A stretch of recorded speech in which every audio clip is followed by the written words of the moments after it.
All right, what's up, ladies and gentlemen? Checking in after a eventful week 6 in fantasy and in Port Jeff as well. Woke up here Monday with partially shaved back and lipstick all over my face, which I'm sure Eric and Rich can fill you in on, or maybe not. We're all pretty fucking blacked out. Watched most of the games down at Spy Coast this week. Pretty tough matchup for me, and throughout the league it was up and down. Some really good matchups, some really shitty performances. But we can get to that in a second here. We're currently watching the Yankees just suck it real big, bring it long. And never seen such a poor offensive output in my life, except for the Orioles last series. Okay, so I see everyone noticed that Derek did not start a player against me. Obviously, our policy in the past with that had been, you're getting a warning if you do that, because it was set up so people would A, not, try to check the league as often as possible. B, don't fucking, try to pitch your fucking season out the window at the end and throw games to people who are legit playoff contenders. Derek, brainlessly didn't start Isaac Redman. And once he realized he hadn't started Isaac Redman, he had texted me on Friday and said, look, I should have started Redman. I don't have anyone that I want to drop, so is it going to get me in trouble if I just leave in Maurice Jones-Jr. to buy? I told him, I was like, you're not going to get kicked out of the league. It's not going to be anything like that, because the system we had in the past was, warning, first time, second time you're out of the league, which we are going to tweak this offseason, which we got to do more stuff at the draft or before the draft, whatever. So yeah, Derek, you're a fucking idiot for not putting Redman in, whether you forgot. I never really got a clear answer on you on that part, but, to everyone else, it didn't really make a difference. I know that's not the point. There has to be set stone rules. I smoked the bitch anyways. But he didn't forget to check his lineup or anything. He just brainlessly decided to not put his first-round pick in. Nice first-round pick, Derek. Good job, bro. So that has been addressed. You can post any more thoughts you have on it. Matty Mac made a pretty, just third-grade level post about it. Good job, Matty Mac. I'll give you kudos for that. So post any more thoughts, any problems. I know a couple people texted Krells. All three of us are commissioners. We're going to get together. We talk about any issues you guys have, so just let you know that. We'll move on now to the matchups.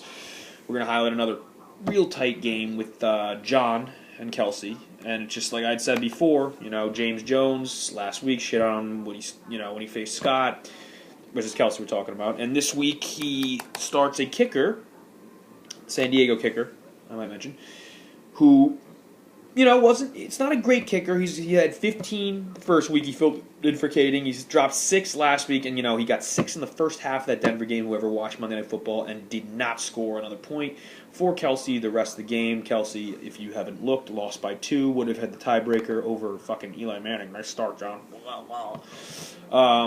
But in general, it was a pretty up and down game for all of them. John got a pretty big solid game from Des Bryant with 2 touchdowns. Kels got very solid performance from his 2 stud running backs, and Brandon Gibson was a good flex play.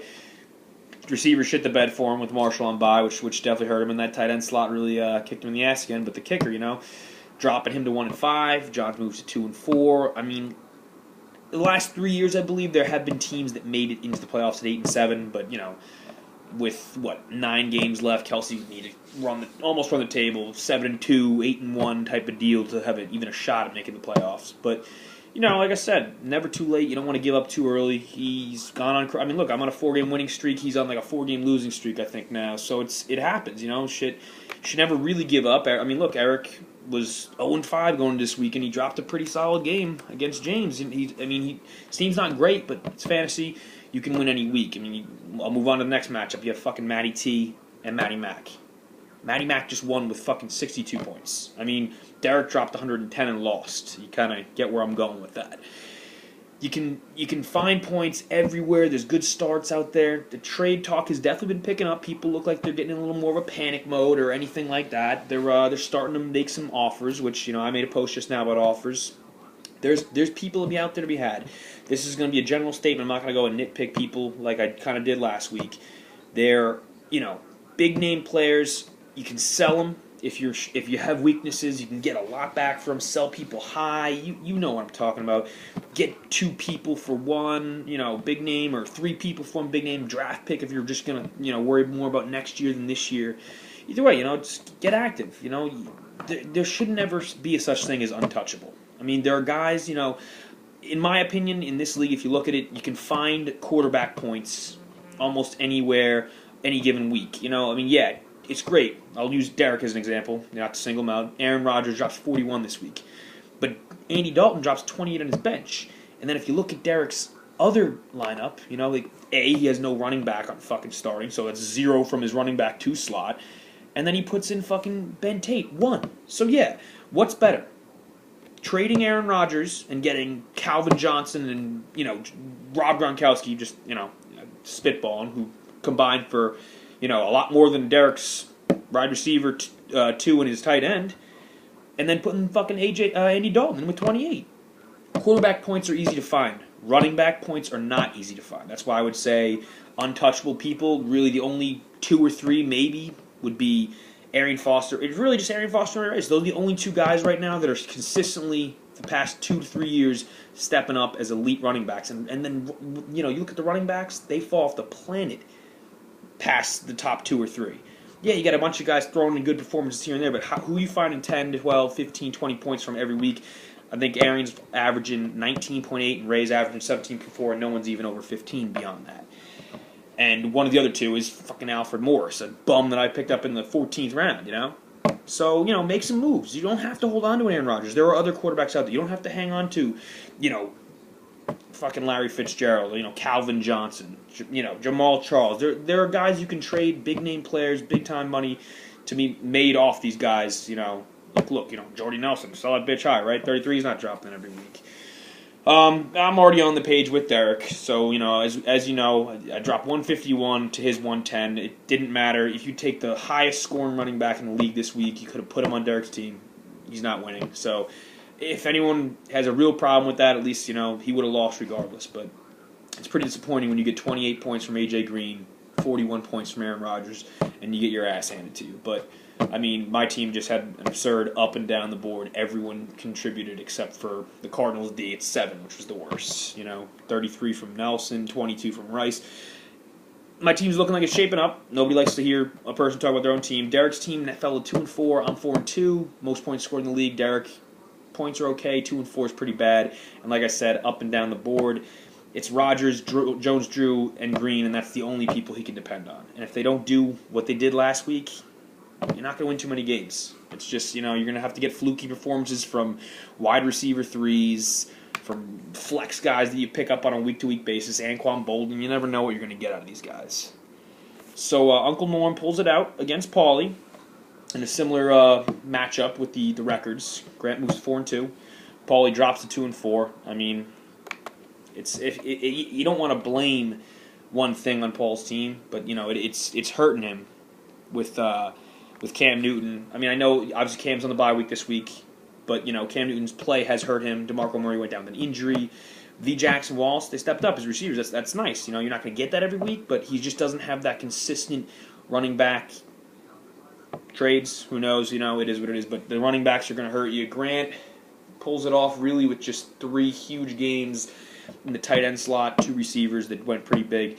Grant's team's also a little shaky. Everyone has these big name players, Drew Brees being one of them. These guys are worth a lot in this league. There's only a few quarterbacks that are truly elite in our league, and it's probably on a consistent basis. You're going to have to give it to Brady, Brees, and Rodgers. Peyton's coming back, coming on strong. RG3's looking good so far. I'd like to see him do it for a little while longer, but Grant 4-2 at the moment. Not in great shape, but obviously the record's good. Then you go on to Scotty and Justin, 2 of the better teams heading into this week. Stokes had another solid up and down the board performance, but got the monster performance out of RG3 with that 76-yard touchdown, whatever it was. Running backs, the story of this game, if you didn't see, Scott dropped Sean Green. Not that it's a boneheaded move. I don't know if I'd like to put starting running backs on the waivers. I know that Powell was coming up, and they both got hurt to give Green that option. But, it's just when a team like Stosey really needed a running back this week, he was really tight. You got to be careful about who you drop, even if you don't want to. Not that you would have won if you didn't drop Green. If you plugged him in and Stosey didn't get him, you win.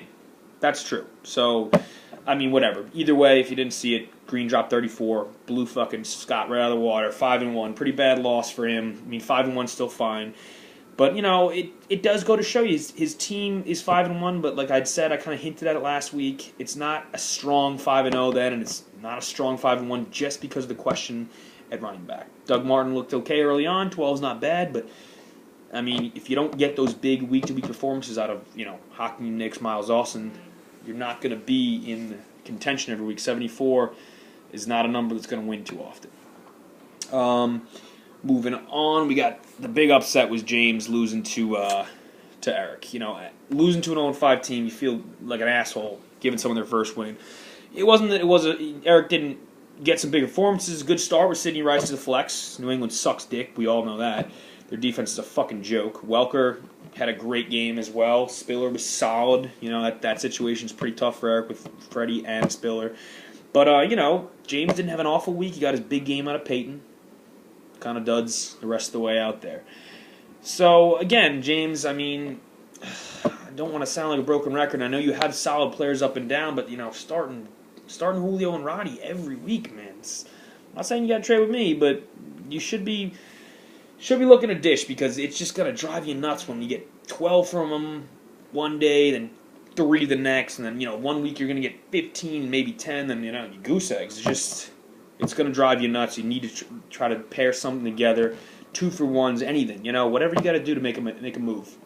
Because there is a such thing as having too much talent on your team and having to make the right or wrong decision every week. I sort of have something similar going on. You got to worry about Demaryius Thomas every week, or Roddy White, or Julio Jones, Trent Richardson. You got your running backs aren't amazing, but you're gonna have Steven Jackson. Oh, should I play him? What am I gonna do each week? So it's just something to put your mind at rest. If you can do a 2-for-1 deal, you won't have to make the decisions as much.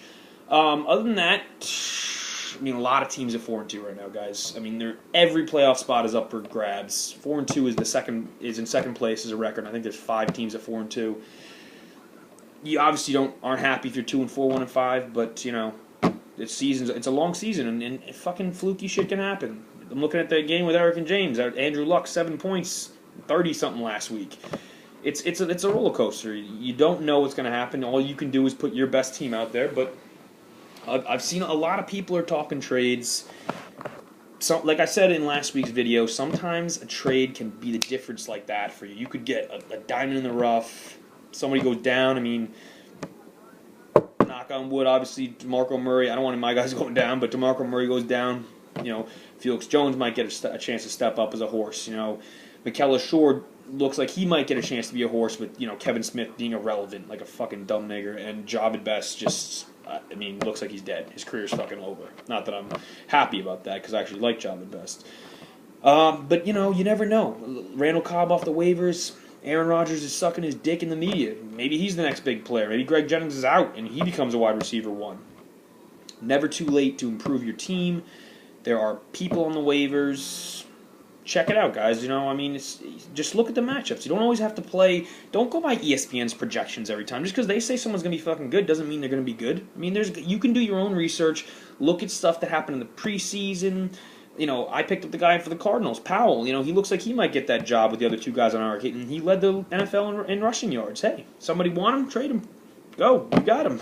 Not literally, but I want to see what he can do. But you get what I'm saying. There's guys out there. You can find guys that can get you 10 and swing you through a bye week. I mean, I saw James and Grant are in huge trouble this week with byes. James has pretty much every Falcon and Bronco there is, and Grant has a ton of Eagles and Chargers.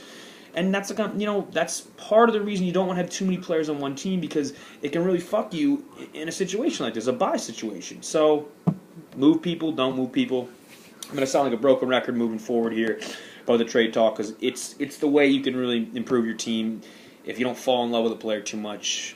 If you're willing to part with a draft pick, if you're willing to part with an elite player, do what you got to do. Knock on wood. I'm not, I don't like seeing anyone get injured. Don't want anyone's guys going down, but it does happen on a weekly basis. Opportunities present themselves. So, do your research, guys. Get on. A little more banter would be nice, but it's getting better, and I'm pretty happy with the way everything's been going so far. It's a pretty solid season. Hopefully, we'll have the trophy in soon. I don't know. We'll see about that, and then we can get that involved in a video. Until then, good luck this week, boys.